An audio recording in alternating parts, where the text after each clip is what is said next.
యోహాను సువార్త 6వ అధ్యాయము. యోహాను సువార్త 6వ అధ్యాయము. దేవుని వాక్యములో యోహాను సువార్త 6వ అధ్యాయము.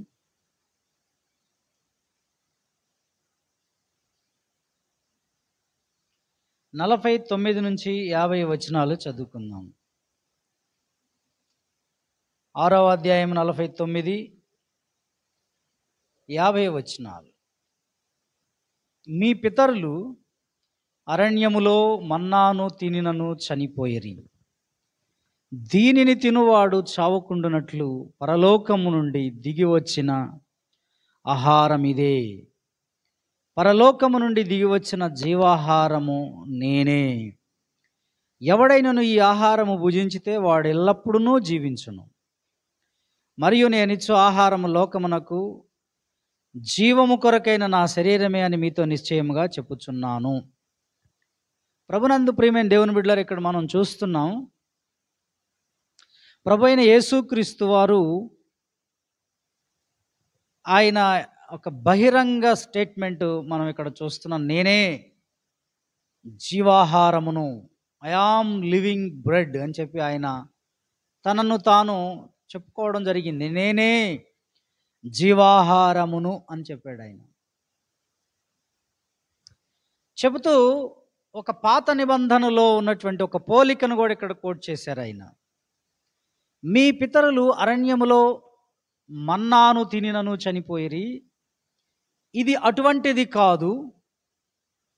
దీనిని తినువాడు చావకున్నట్లుగా పరలోకము నుండి దిగివచ్చిన ఆహారం ఏదైనా ఉంది అంటే అది నేనే అని ప్రభు ఆనాడు ఇది బహిరంగంగా బోధించిన ఒక మాట.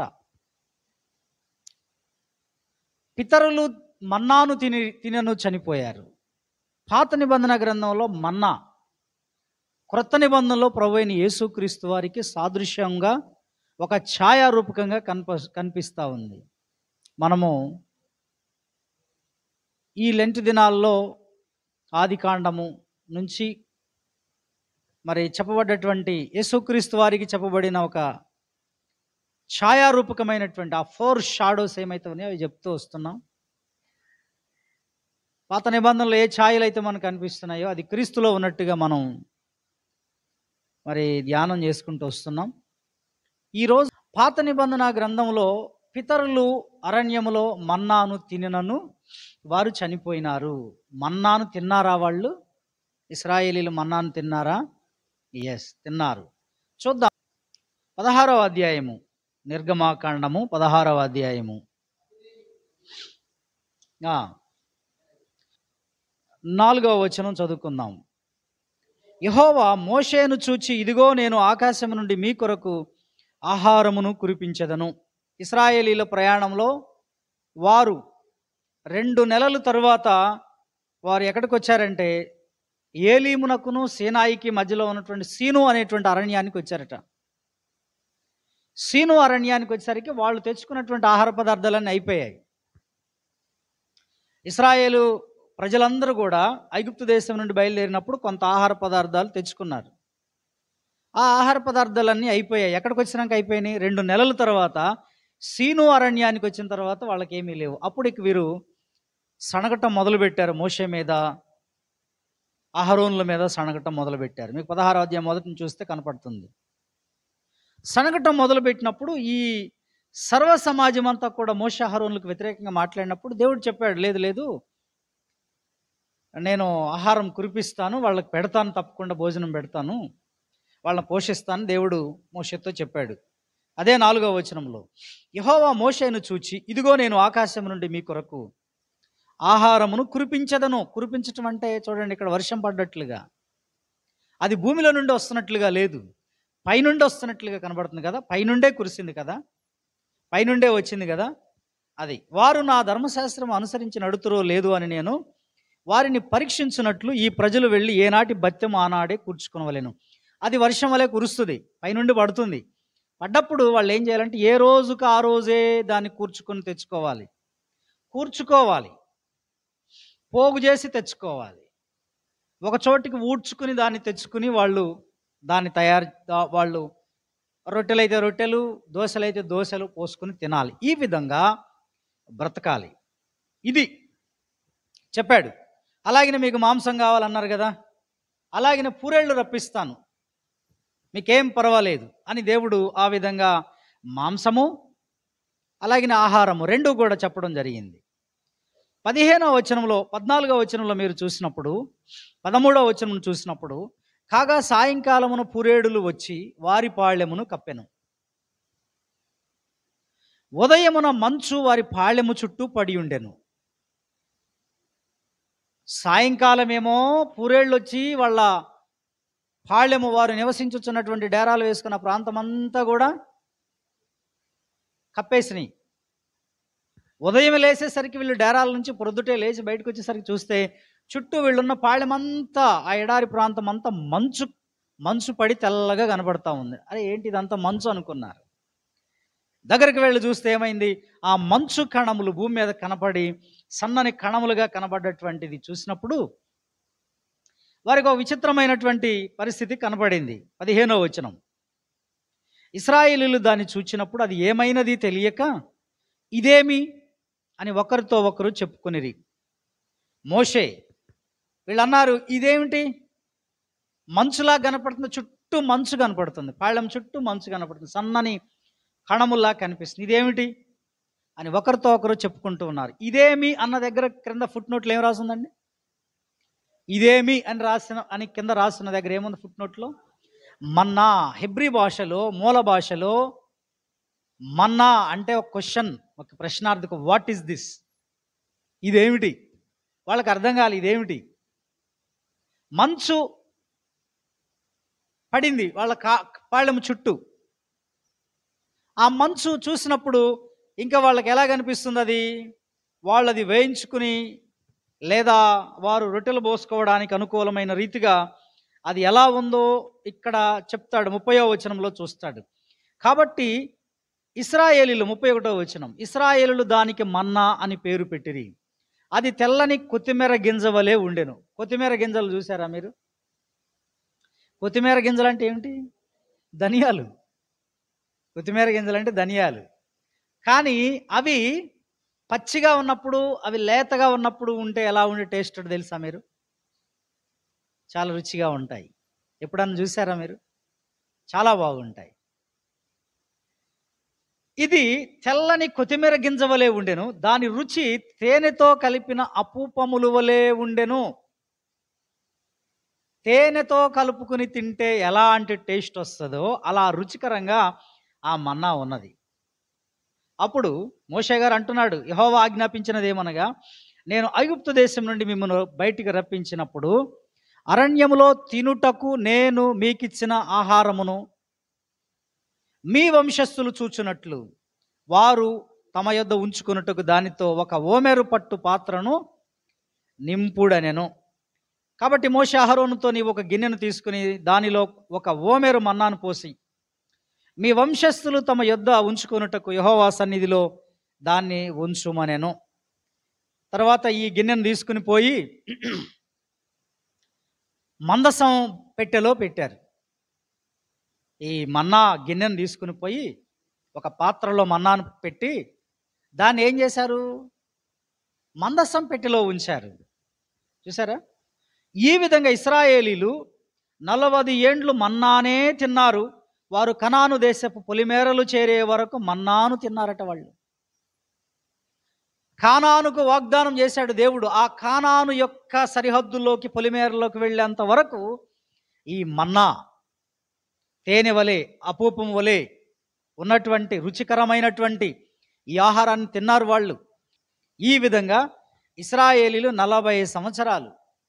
కొన్నిసార్లు పిల్లలు తల్లులను అడుగుతారు, ఏదైనా వంట చేస్తే వాళ్ళకి తెలియకుండా, మమ్మీ ఇదేంటి అని అడుగుతారు కదా. తెలియకపోతే ఏంటిది మమ్మీ, తినరా ఏదో ఒకటిలే తిను అని చెప్తారు. కానీ అలా కాదు.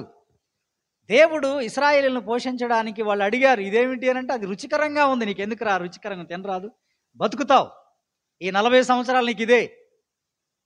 నీవు ఇక్కడ సీను అరణ్యంలో మొదలుపెట్టి మళ్ళీ నీవు యోర్దాను దాటిన తర్వాత ఆ పొలిమేరలోకి వెళ్ళేంత వరకు ఇదే. యెహోషువ గ్రంథం 5వ అధ్యాయం 12వ వచనం, మరునాడు వారు ఈ దేశపు పంటను తినుచుండగా మన్నా మానిపోయెను. అటు తర్వాత ఇశ్రాయేలీయులకు మన్నా దొరకకపోయెను. ఆ సంవత్సరమున వారు కనాను దేశపు పంటను తినిరి. వారు ఎప్పుడైతే యోర్దానును దాటారో మన్నా ఆగిపోయింది. ఇక పంటలు, కనాను దేశపు పంటలు తినటం ప్రారంభించారు. ఎన్ని సంవత్సరాలు తిన్నారండి? 40 సంవత్సరాలు.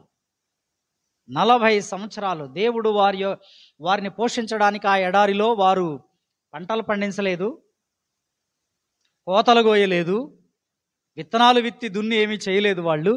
కానీ దేవుడు ఆకాశము నుండి కురిపించిన మన్నాతో వాళ్ళు పోషించబడ్డారు. Praise the lord. ఇశ్రాయేలు జనాంగము.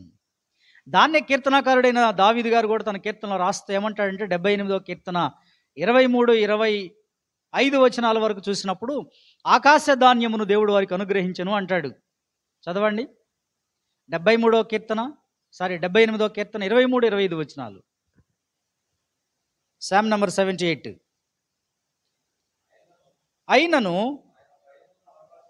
అయినను పైనున్న ఆకాశమునకు ఆజ్ఞాపించను.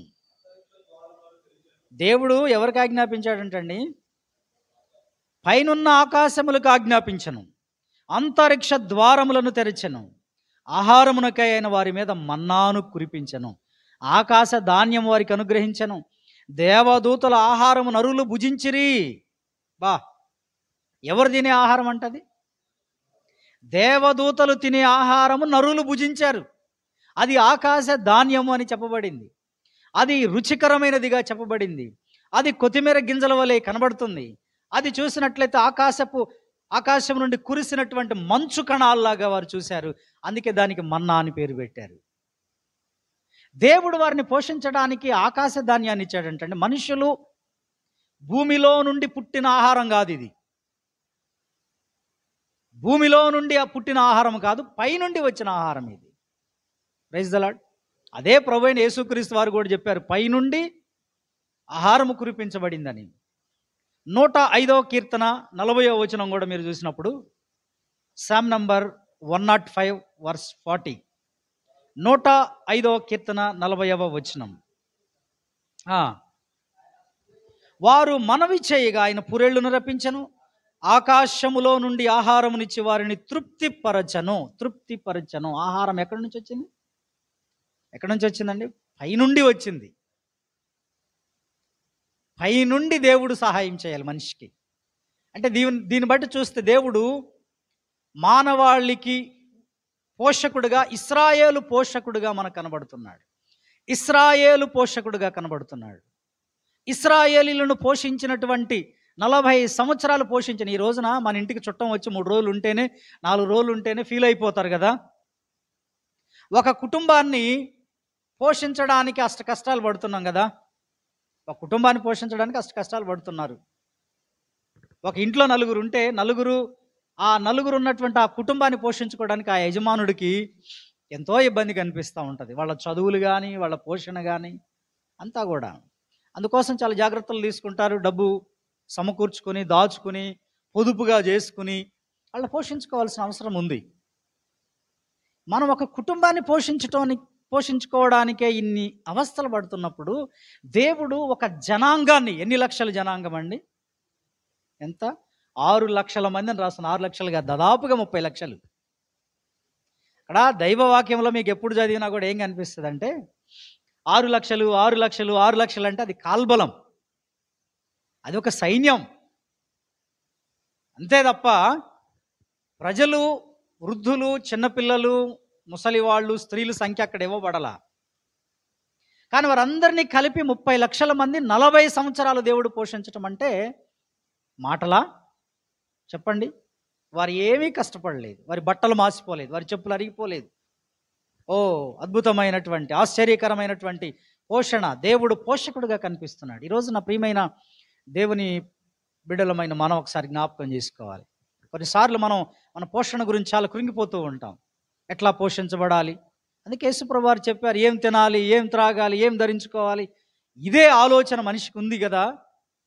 మీ పరలోకపు తండ్రి ఆకాశ పక్షులను పోషిస్తున్నాడు కదా, మిమ్మల్ని పోషించడు ఆయన అని చెప్పి దేవుడు మాట్లాడుతూ ఉంటాడు, యేసుప్రభువు వారు మాట్లాడుతుంటారు. కనుక ప్రియమైన దేవుని బిడ్డలారా, మనం గమనిస్తే ఆనాడు ఇశ్రాయేలు ప్రజలు 40 సంవత్సరాలు మన్నాతో దేవుడు పోషించాడు. యేసుప్రభువు వారు అన్నారు, ఆ మన్నా తిన్నా కూడా వారు చనిపోయారు. కేవలం వారు బ్రతకటం కొరకే, వారి ఆత్మలకు సరిపోలేదు, వారి ఆత్మలకు జీవాన్ని కలిగించలాది. వారి ఆత్మలకు జీవాన్ని ఇచ్చిందా? లేదు. ఎందుకంటే వారు మన్నా తిన్నా కూడా చాలా సణిగారు, గొణిగారు, అవిశ్వాసంతో బ్రతికారు, దేవునికి అయిష్టులుగా ఉన్నారు, దేవునికి ఎంతమాత్రం వారు ఇష్టంగా లేరు. అందుకోసం అరణ్యములో అనేక మంది రాలిపోయారు.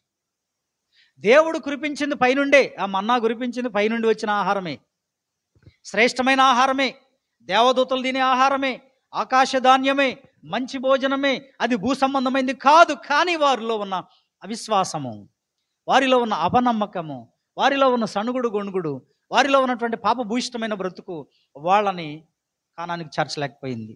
వాళ్ళందరూ మధ్యలోనే రాలిపోయారు. కానీ యేసుప్రభువు వారు చెప్పినటువంటి ఈ ఆహారాన్ని గురించి మనం చూసినప్పుడు ఆయన చెప్పాడు, నేనే జీవాహారమును. మరొకసారి యోహాను సువార్త 6వ అధ్యాయంలోనికి వద్దాం. ఆయన చెప్పినటువంటి ఈ అద్భుతమైన సందేశాన్ని యోహాను గారు 6వ అధ్యాయం అంతా కేటాయించారు, 6వ అధ్యాయం అంతా రాశారు. 6వ అధ్యాయంలో 27వ వచనం నుండి మొదలు పెడితే ఆయన మరి ఎన్ని వచనాల వరకు అండి? సుమారుగా 59 వచనాల వరకు, 59 వచనాల వరకు ఒక పెద్ద అంశాన్ని ఇక్కడ చెప్పడం జరిగింది. 6 సార్లు ఈ మాటను గురించి మనం చూస్తాం. ఇక్కడ మొదటిగా 31వ వచనంలో చూస్తాం, భుజించుటకు పరలోకము నుండి ఆయన ఆహారము వారికి అనుగ్రహించను. తినటానికి వారికి ఆహారము ఎక్కడి నుంచి వచ్చిందట? పరలోకము నుండి. మన పితరులు అరణ్యములో మన్నాను భుజించిరని ఆయనతో చెప్పిరి. ఎవరు చెప్పారు ఈ మాట?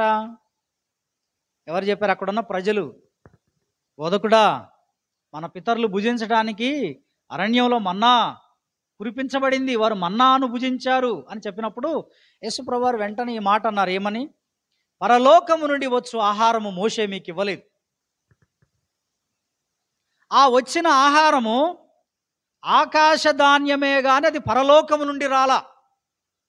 దేవుడే తన మాట చేత, తన వాక్కు చేత ఆ మంచు కణాలను ధాన్యంగా మార్చాడు. Praise the Lord. ఆ మంచు కణాలని తన వాక్కు చేత, తన మాట చేత ఒక మన్నాలాగా ప్రిపేర్ చేసి మీకు ఇచ్చాడు. అది పరలోకములో నుండి రాలేదు. అదే ప్రభువు చెప్పిన మాట.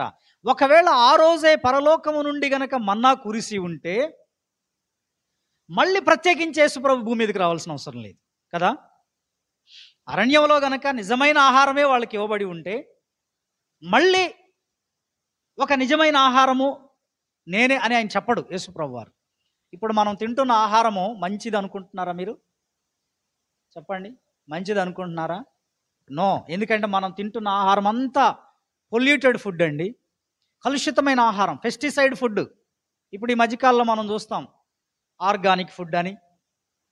ఏమండి, ఈ ఫ్రూట్స్ ఆర్గానిక్ ఫ్రూట్స్ అండి, ఇవి న్యాచురల్ ఫ్రూట్స్ అండి చెప్తున్నారు కదా. చెప్తున్నారా లేదా? అంటే ఈ రోజుల్లో మనం ఆహారాన్ని ఎంచుకునే పరిస్థితికి వచ్చాం. మనం ఆర్గానిక్ ఫుడ్ అని, న్యాచురల్గా వచ్చినటువంటి ఫుడ్ అని, ఇదిగో ఈ పండ్లు ఇలాంటివని, ఈ ఆకుకూరలు ఇలాంటివని ఎంచుకునే పరిస్థితి వచ్చిందంటే అర్థం ఏంటో? ఆహారంలో కలుషితం ఉంది. మనము తింటున్న ఆహారంలో కలుషితం ఉంది. 100కి 100 పాళ్ళు. అవునా కదా? అవును, ఇది నిజం. ఒకనాటి కాలంలో అంటే ఒక 40 ఏళ్ల క్రితం కేవలము ఎరువులు వేసేవాళ్ళు కదా. ఇప్పుడు వచ్చిన ఎరువులన్నీ కూడా పెస్టిసైడ్స్, కృత్రిమ ఎరువులు అంటారు వాటిని, అవే వేసేది. కాబట్టి మనం తింటున్న ఆహారంలో కలుషితం ఉంది. ఇశ్రాయేలీలు తిన్న ఆహారంలో కలుషితం లేదు, కానీ వారి ఆత్మలకు జీవాన్నిచ్చి పరలోకానికి చేర్చేంత శక్తివంతమైనది అయితే కాదు. Praise the Lord. అందుకే వాళ్లకు మోషే గారు చెప్పాడు ఆ రోజు, ఒరే బాబు, ఇదిగో మీకు మళ్ళీ జీవాన్ని కలిగించేటువంటి ఒక జీవాధిపతి భూమి మీదకి వస్తాడు, అదిగో జీవాహారంగా ఆయన వస్తాడు అని ఒక ఛాయారూపకంగా చెప్పడం జరిగింది. Praise the lord. ఇశ్రాయేలీలు 40 సంవత్సరాలు మన్నానుతో పోషించబడ్డప్పటికీ వాళ్ళు చనిపోయారు. కానీ ఇక్కడ అంటున్నాడు యేసుప్రభు వారు, చదువుదాం 33వ వచనం. పరలోకము నుండి దిగి వచ్చి లోకమునకు జీవమునిచ్చున్నది దేవుడు అనుగ్రహించు ఆహారం అయి ఉన్నది. తేడా చెప్తున్నాడు. పరలోకము నుండి దిగి వచ్చి లోకమునకు జీవము ఇచ్చేదే నిజమైన జీవాహారము. లోకానికి ఏమి ఇవ్వాలి? మనుషులకి ఏమి ఇవ్వాలి? జీవాన్ని ఇవ్వాలి. బ్రతకటం వేరు, జీవం వేరు. మనము ఈ భూమి మీద గడిచిన మనం బ్రతుకుతున్న కాలంలో 60 సంవత్సరాలు 70 సంవత్సరాలు మన ఆయుష్ కాలంలో తినే ఆహారముతో కేవలము శారీరకంగా బ్రతుకుతున్నాం. కానీ ఆత్మ సంబంధంగా జీవించాలంటే ఒక నిజమైన ఆహారం ఉంది. ఆ నిజమైన ఆహారం గురించి ఇక్కడ చెప్పాడు. అది నేనే అని యేసుప్రభు వారు స్పష్టంగా చెప్పడం జరిగింది. ఇంకా రండి, కావున వారు ప్రభువా ఈ ఆహారం ఎల్లప్పుడూ మాకు అనుగ్రహించమన్నారు. వాళ్ళందరూ అంటున్నారు, ఓ ఇదంతా మాకు ఎల్లప్పుడూ కావాలి ఆహారం అన్నప్పుడు యేసుప్రభు వారు వారితో అన్నారు, జీవాహారము నేనే, నా యొద్దకు వచ్చువాడు ఏమాత్రము ఆకలి కొనడు, నా యందు విశ్వాసం ఉంచువాడు ఎప్పుడును దప్పికొనడు, నేనే ఆ జీవాహారం. వాళ్ళు అడిగారు, ప్రభువా మాకు ఎల్లప్పుడూ ఉండే ఆహారం ఇవ్వంటే నేనే ఆ జీవాహారాన్ని. నా యందు విశ్వాసం ఉంచాడు అంటే ఇక్కడ ఏంటి? ఈ ఆహారం తినాలి అంటే ఏం చేయాలి? ఈ నిజమైనటువంటి ఈ లివింగ్ బ్రెడ్, ఈ జీవాహారము తినాలంటే ఎలా తింటాము? అది చెప్పాడు ఆయన, నా యందు విశ్వాసం ఉంచటం. మీరు అది చెయ్యండి చాలు. వావ్, ఎంత అద్భుతం అండి. తర్వాత ఇంకా క్రిందికి వద్దాం.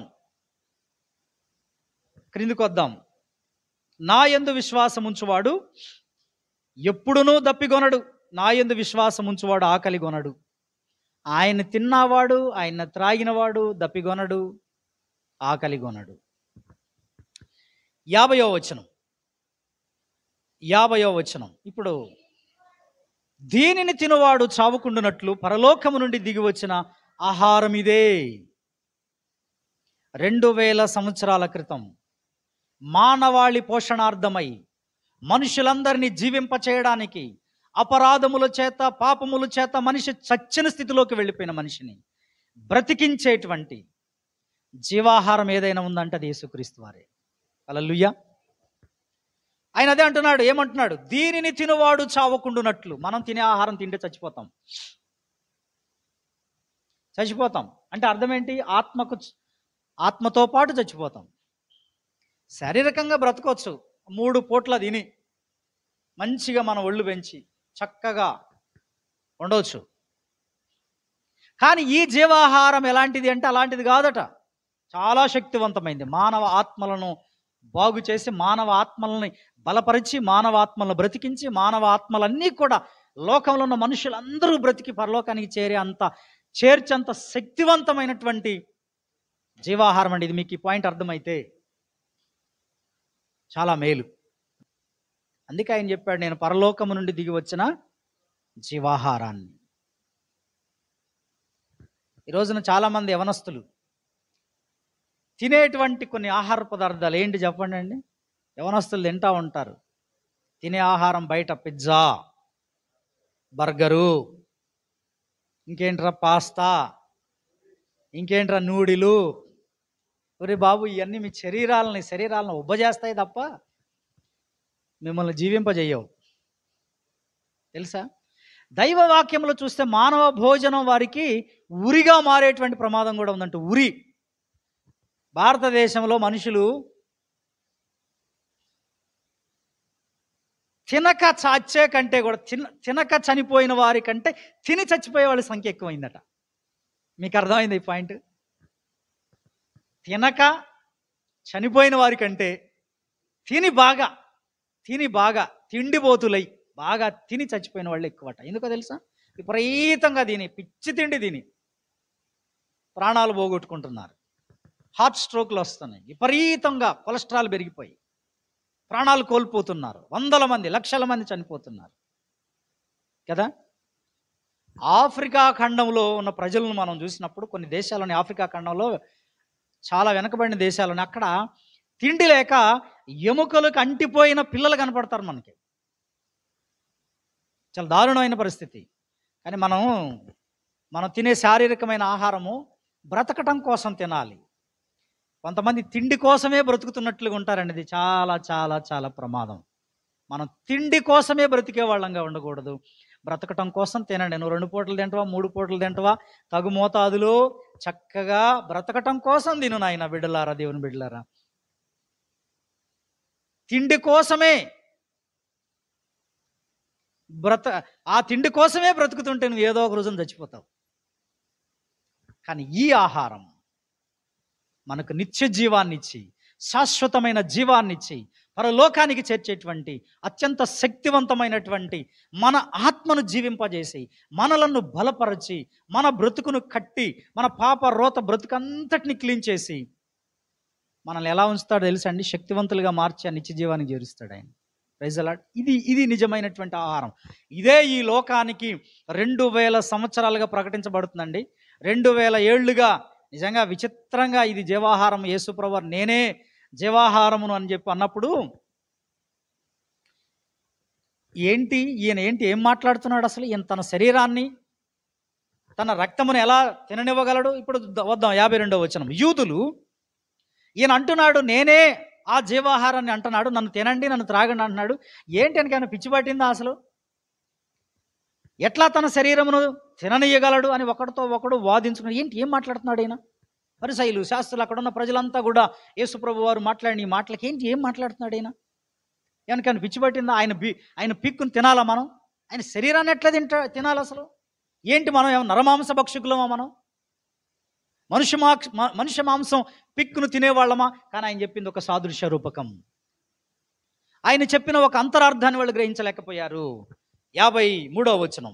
కావున యేసు ఇట్లా నేను మీరు మనుష్య కుమారుని శరీరము తిని ఆయన రక్తము త్రాగితేనే కానీ మీరు జీవము కలవారు కారు. నా శరీరమును నా రక్తమును తింటేనే మీరు జీవము గలవారు అవుతారు. 54వ వచనం. నా శరీరము తిని నా రక్తము త్రాగువాడే నిత్య జీవము గలవాడు. నా శరీరము తిని నా రక్తము త్రాగితే నిత్య జీవం ఉంది. నిత్య జీవం అంటే ఎటర్నల్ లైఫ్. మన ఆత్మ నిత్యాగ్ని గుండానికి పోదు, వేదనాకరమైన స్థలానికి పోదు. అది నిత్యము బ్రతికే శక్తి యేసు శరీరంలో ఉందా? యేసు రక్తంలో ఉందా? ఎస్, ఉంది. అదే ప్రభు చెప్పాడు. ఇంకా క్రిందికి రండి. నా శరీరము నిజమైన ఆహారమును, నా రక్తము నిజమైన పానమునయ్యున్నది. నా శరీరము తిని నా రక్తము త్రాగువాడు నా యందును నేను వాని యందును నిలిచియుందుము. అద్భుతమైనటువంటి. అందుకంటే చాలామందికి బైబిల్ అర్థం కాదండి. బైబిల్ చాలామందికి అర్థం కాదు. ఈ మాటలు చెప్తే ఆనాడు ఆశ్చర్యంగా వాళ్ళు మాట్లాడారండి. ఏం మాట్లాడుతున్నాడు ఆయన? పిచ్చివాగుడు వాగుతున్నాడు ఆయన యేసు. ఆయన శరీరం నిజమైన ఆహారం అంటాడు, ఆయన శరీరము నిజమైన ఆహారం అంటాడు, ఆయన రక్తము నిజమైన పానం అంటాడు. ఏంటిది పిచ్చి? ఈయన ఏం మాట్లాడుతున్నాడని వారిలో రకరకాలుగా వాదోపవాదాలు వచ్చాయి. ఇంకా చెప్పండి 57వ వచనం. జీవము గల తండ్రి నన్ను పంపెను గనుక నేను తండ్రి మూలముగా జీవించుచున్నట్టే నన్ను తినువాడును నా మూలముగా జీవించును. ఇదే పరలోకము నుండి దిగి వచ్చిన ఆహారము. పితరులు మన్నాను తినియు చనిపోయినట్టు కాదు. నిజంగా ఆనాడు పితరులు తిని చనిపోయినట్లుగా ఉండదిక. ఈ ఆహారము తినేవాడు ఎల్లప్పుడూ జీవించునని నిశ్చయముగా మీతో చెప్పుచున్నాను. ఆయన కపెర్నహూములో బోధించుచు సమాజ మందిరములు ఎక్కడ మాట్లాడాడు? ఇది దేవాలయంలో మాట్లాడాడు. యూదుల సమక్షంలో, శాస్త్రులు, పరిసయ్యుల సమక్షంలో చాలా డేరుగా ఆ విషయాన్ని చెప్పాడు. చాలా ధైర్యంగా బహిరంగంగా దేవుని మందిరంలో మాట్లాడు. నేనే ఆ జీవాహారాన్ని, నన్ను తినేవాడు చనిపోడు, నా శరీరము నిజమైన ఆహారం, నా రక్తము నిజమైన పానము, ఇదిగో మీకోసం ఇస్తున్నా, నేను లోకానికి జీవం ఇవ్వడానికి ఇస్తున్నా నా శరీరాన్ని, నా రక్తాన్ని. Praise the lord.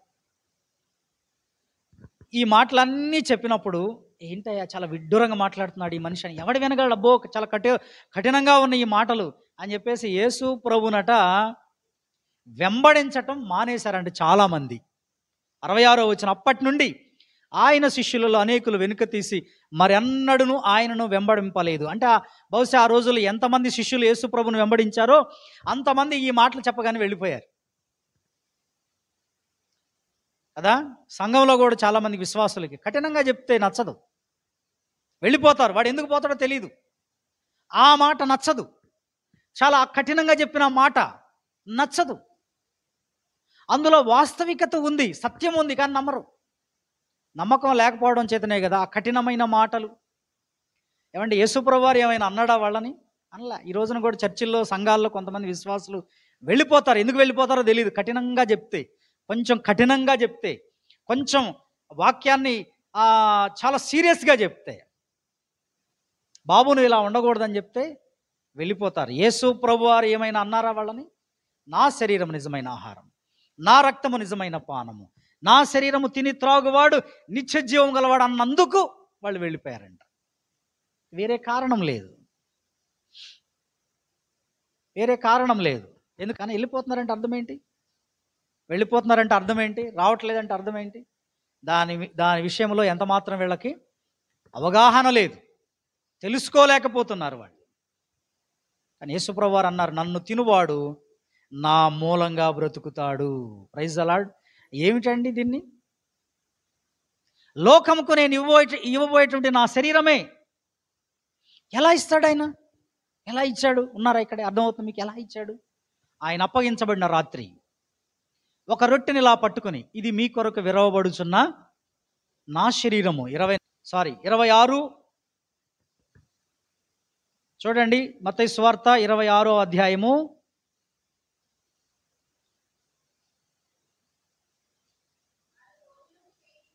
26 చెప్పమ్మా వచనం చెప్పు. 26వ వచనం 26. వారు భోజనము చేయుచుండగా యేసు ఒక రొట్టె పట్టుకుని దాన్ని ఆశీర్వదించి విరిచి తన శిష్యులకిచ్చి, మీరు తీసుకుని తినుడి, ఇది నా శరీరం అని చెప్పెను. మరియు ఆయన గిన్నె పట్టుకుని కృతజ్ఞతాస్తుతులు చెల్లించి వారికిచ్చి, దీనిలోండి మీరు అందరూ త్రాగుడి, ఇది నా రక్తము, అనగా పాప క్షమాపణ నిమిత్తము అనేకుల కొరకు చిందింపబడుచున్న నిబంధన రక్తము. ఎలా ఇచ్చాడు యేసుప్రభు వారు ఈ లోకానికి తన శరీరాన్ని, తన రక్తమును? సిలువలో ప్రాణం పెట్టుట ద్వారా తన శరీరమును ఆ 3 మేకుల మధ్య వ్రేలాడి మనందరి కోసం మన స్థానంలో ఆయన శిక్ష అనుభవించి తన శరీరాన్ని ఆ విధంగా ఇవ్వటం, తన రక్తమును నేల మీద ఒలికించటము ద్వారా ఈ మానవాళికి జీవాన్ని, రక్షణను ఆయన ప్రసాదించాడు. తరువాత ఆయన ఆ మరణానికి ముందు ఒక సాదృశ్యకమైన రూపాన్ని చెప్తున్నాడు. ఒక రొట్టెను పట్టుకుని, ఇది నా శరీరం, ఇది నా శరీరం చూపించి, ఇది నా శరీరం. ఒక ద్రాక్షారసపు గిన్నెను పట్టుకొని, ఇదిగో ఇది నా రక్తము. అంటే ద్రాక్షారసం నిజంగా రక్తమా? ఆ రొట్టె నిజంగా ఆయన శరీరమా? కాదు, మీ కొరకు ఇవ్వబడుచున్నటువంటి నా శరీరము నిజమైన ఆహారం ఇదే.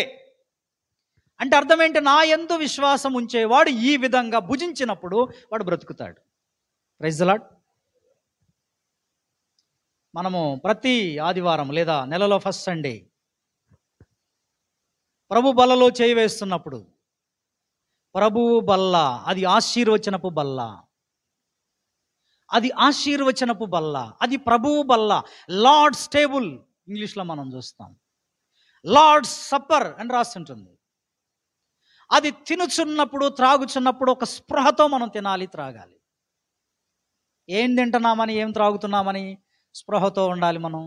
అమ్మో, నేను తింటుంది ప్రభు యొక్క శరీరము, ప్రభు యొక్క రక్తము పానముగా నేను తీసుకుంటున్నాను. ఆ స్పృహ మనకు ఉండాలి కదా. ఉంటుందా ఈ రోజున? అది లేదు చాలామందికి. అక్కడ అందుకే రాస్తుంది ఏమని, మీరు తినున్నప్పుడెల్లా, దీనిని తినున్నప్పుడెల్లా మిమ్మల్ని మీరు పరీక్షించుకోండి అంటాడు పౌలు గారు. రాస్తాడు 11వ అధ్యాయం 34 నుంచి 1 కొరింథీ పత్రికలో. తర్వాత చదువుకోండి మీరు.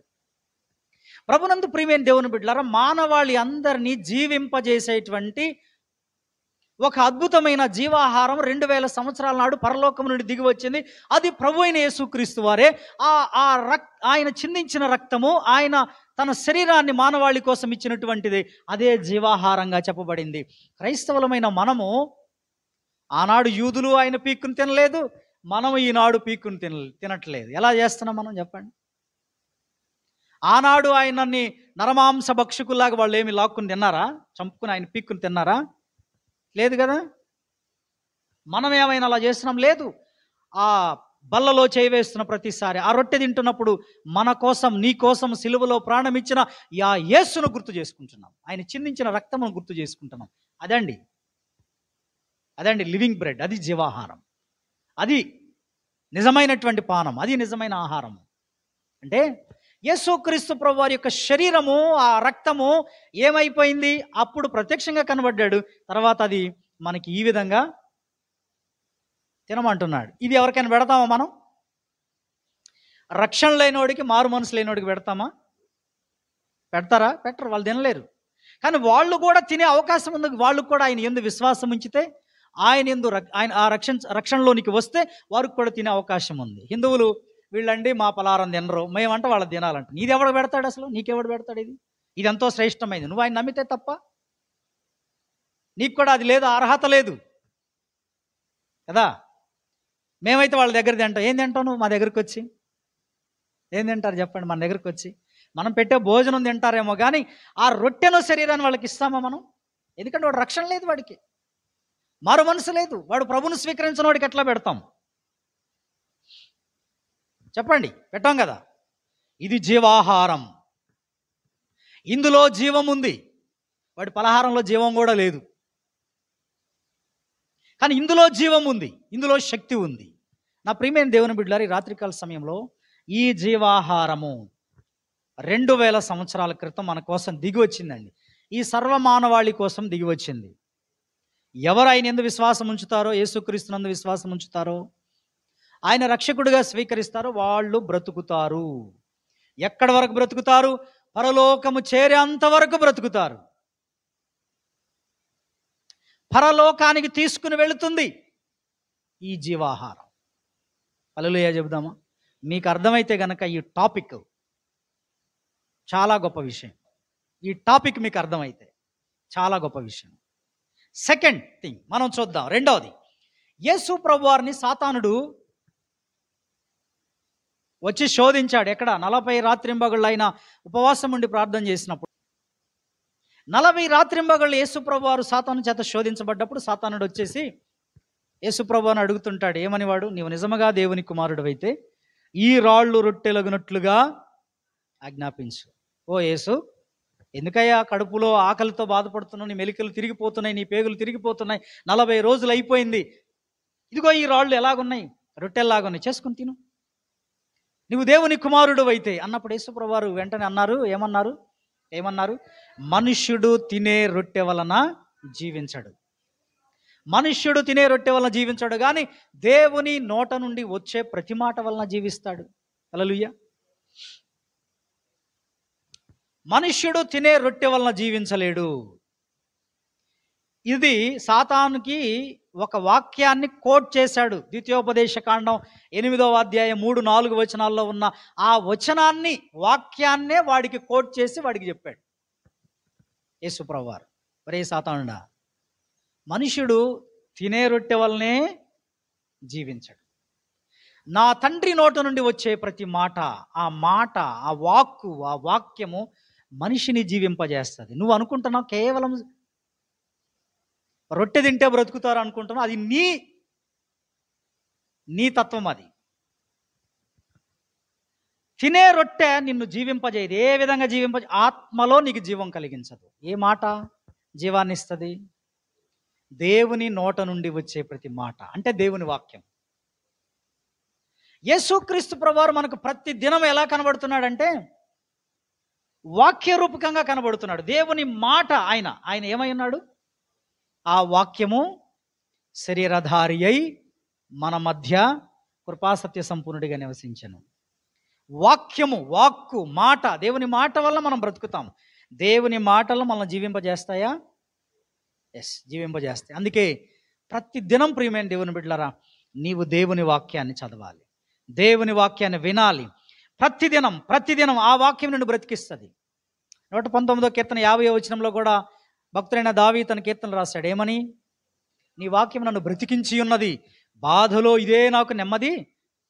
వాక్యము బ్రతికిస్తుందా? ఎట్లా బ్రతికిస్తుంది? ఏ విధంగా బ్రతికిస్తుంది? జీవము కలిగిన మన ఆత్మను జీవింపజేస్తుంది, జీవము కలిగిన వారుగా చేస్తుంది. ఇప్పుడు జీవాహారం ఏ రూపంలో ఉంది చెప్పండి? వాక్య రూపంలో. Praise the lord. జీవాహారం ఏ రూపంలో ఉంది? యేసుక్రీస్తు వారి శరీరము, రక్తము రూపంలో. అంటే ఆయన రొట్టెను శరీరముగా తింటున్నప్పుడు, ఆ రక్తమును త్రాగుతున్నప్పుడు మనము జీవిస్తున్నాం. దినదినము ఆయన వాక్యమును చదువుతున్నప్పుడు మనం జీవిస్తాం. మీరు జీవిస్తున్నారా లేదనేది ఒకసారి చెక్ చేసుకొని, మీరు బ్రతికున్నారా చచ్చారా ఒకసారి ఆలోచన చేయండి. ఒక సంఘాన్ని, సార్దీస్ అనే సంఘాన్ని యేసుప్రభువు వారు చెప్పిన మాట ఏమన్నారు తెలుసా? ఓ సార్దీస్ సంఘమా, నీవు జీవించుచున్నావన్న పేరుంది కానీ నువ్వు మృతుడివే. ఎందుకు చచ్చిపోయిందండి ఆ సంఘం? ఆ సంఘం ఎందుకు చచ్చిపోయింది? ఆ సంఘంలో ఎందుకు జీవం లేదు? వాక్యం లేదు. నేను చెప్తున్నాను, ఏ విశ్వాసి దేవుని వాక్యాన్ని చదవకుండా, దేవుని వాక్యాన్ని వినకుండా, ఆదివారం ఆరాధనలో పాల్గొనకుండా ఏ విశ్వాసి ప్రభు బల్లలో చెయ్యి వేయకుండా ఉంటారో వారు బ్రతుకుచున్న వారుగా ఉన్నప్పటికీ వారు జీవచ్ఛవాలే, మృతతుల్యమైన వాళ్ళే, మృతులే. నా ప్రియమైన దేవుని బిడ్డలారా, నీవు బ్రతకాలి అంటే, నీవు జీవించాలి అంటే, నీవు నిత్య జీవం పొందాలి అంటే, ఎల్లప్పుడూ బ్రతకాలంటే జీవాహారమైన యేసుక్రీస్తును మనం భుజించాల్సిందే. Praise the lord. లేని పక్షంలో నీవు నశించిపోతావు. నీ ఆత్మ చనిపోతుంది. శారీరకంగా బ్రతుకుతాం, మనుషులు కనబడతాం, జనాభా లెక్కల్లో ఉంటాం. ఇది అంతరంగికంగా, ఆత్మీయంగా మీరు ఆలోచించండి. ఇక్కడ చెప్పిన ప్రతి మాట ఆత్మను గురించే చెప్పాడు. యేసుప్రభువు వారు చెప్పింది అంతా ఆత్మీయంగా, ఆత్మకు సంబంధించిన మాటే చెప్పాడు. శారీరకంగా ఆయన ఏం మాట్లాడలేదండి. ఆయన చెప్పింది మొత్తం స్పిరిచువల్గా మాట ఆ చాప్టర్లో మీరు చదివితే. కాబట్టి రాత్రికాల సమయంలో నేను ముగిస్తున్నాను. ప్రియమైన దేవుని బిడ్డలారా, మీరు ఒకసారి చెక్ చేసుకోండి. మీరంతా కూడా, నేను తింటున్నానా యేసుప్రభువు వారి యొక్క శరీరమును, లేదా ఆ జీవాహారాన్ని తింటున్నానా నేను? ఒకసారి ఆలోచన చేయండి. ఎవరు ప్రతి దినం మీరు తింటున్నారుగా, రోజు అన్నం తింటున్నారుగా. అన్నం తింటున్నామా లేదా? బ్రతకటానికి అన్నం తింటున్నాం, శరీర బ్రతుకు కోసం, శరీర బలం కోసం, నడవటం కోసం, తిరగడం కోసం, ఇవన్నీ కూడా. మరి అలాగిన ఆత్మకు కూడా జీవం రావాలి అంటే నిశ్చయంగా నువ్వు బైబిల్ చదవాలి, నిశ్చయంగా దేవుని వాక్యాన్ని వినాలి, నిశ్చయంగా దేవుని మందిరంలో. అప్పుడే నీవు జీవిస్తావు. ఎంత తింటామండి? మన కడుపు పట్టినంత తింటాం కదా అన్నం. అట్లాగనే కొంతమంది బైబిల్ ఎలా చదువుతారో తెలుసా? ఒక చాప్టర్ చదివి వదిలేస్తారు, 4 వచనాలు చదివి వదిలేస్తారు. అది సంతృప్తికరమైందా అండి? చెప్పండి. కొంతమంది ప్రొద్దుటే లేసి అన్ని వాక్యాలు చదువుకుంటారు, ఇంట్లో ఉంటాయి కదా వాక్యాలు. ప్రభు చాలు ప్రభు, హ్యాపీ హ్యాపీ. ఇంకొంతమంది బైబిల్ చదివేటప్పుడు ఎట్లా చదువుతారు? ఒక వచనాన్ని తీసి అమ్మయ్య ఈరోజు నాకు భలే దేవుడు మంచి వాక్యాన్ని ఇచ్చాడు, మంచి వాక్యమా అంటే మిగిలిందంతా. మరి కొంతమంది క్యాలెండర్లు చూస్తారు, క్యాలెండర్లో ఈరోజు హిందువులు కనుక తిథులు నక్షత్రాలు చూసి బయటకు పోయినట్లుగా ఇదొక వర్గం. వీళ్ళు కూడా ఆ టైపే క్యాలెండర్లో ఈరోజు ఏముంది, అక్కడ ఏం వాక్యం రాశారు, ఆ వాక్యం చదివి వాళ్ళు అనుకుంటారు అబ్బా ఎన్ని పేజీలు బైబిల్ చదివినట్టు ఫీల్ అవుతారు. అది చదువుకుని వీళ్ళు బయటికి పోయి అసలు ఈరోజు నాతో దేవుడు మాట్లాడేశాడు అనుకుంటారు. That is wrong. అలాంటి పనులు చేయకండి. నిశ్చయంగా నీవు తీసుకుని దేవుని గ్రంథాన్ని తీసుకుని 1 గంట ధ్యానం చేయి. ప్రొద్దుటే మార్నింగ్ వాక్యం చదువు, ప్రార్థన చేయి. ఆ వాక్యం ఆ దినమంతా నీ ఆత్మకు శక్తినిస్తుంది. హల్లెలూయా. ఆ వాక్యం నిన్ను బ్రతికిస్తుంది, ఆ మాటలు నిన్ను బ్రతికిస్తాయి. ఆ ప్రభు యొక్క శరీరం, ఆ ప్రభు యొక్క రక్తమైనటువంటి ఆయన ఆ జీవాహారం నిన్ను ఎల్లప్పుడూ ఇంకా అసలు నువ్వు ఎక్కడ కృంగిపోతావు? చాలామంది విశ్వాసులను నిరాశ, నిస్పృహ, కృంగుదల. ఆ జీవపు మాటలే, అది నన్ను బ్రతికించే ఆ మాటలే నేను తీసుకుంటాను, ఇంకేమి తీసుకోను నేను. ఈరోజు నీవు కూడా అలా చేస్తే నీకు మంచిది. అవి దొరికిన వారికి సర్వ శరీరమునకు ఆరోగ్యమునిచ్చును. నీ శరీరానికి కూడా ఆరోగ్యం వస్తుందండి.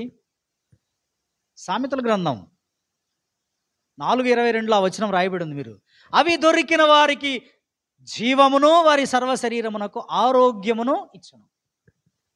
ఎంత అద్భుతం అండి, ఎంత అద్భుతం అండి, ఎంత అద్భుతం అండి. మీరు ఆలోచన చేయండి. రాత్రికాల సమయంలో నీ సర్వ శరీరానికి ఆరోగ్యం, నీ మనస్సుకు ఆరోగ్యం, నీ జీవితానికి సంతోషాన్ని కలిగించే జీవము కలిగిన దేవుని మాటలను నీవు నిర్లక్ష్యం చేస్తే, ప్రియ సహోదరుడా సోదరి, ఎవరు నిన్ను బాగు చేస్తారు చెప్పండి? లేదంట.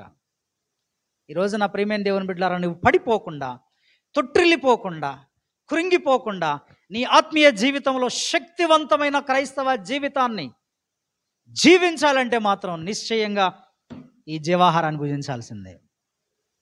Praise the lord. ఈ జీవవాక్కులను ప్రతిదినము నీలోనికి తీసుకోవాల్సిందే.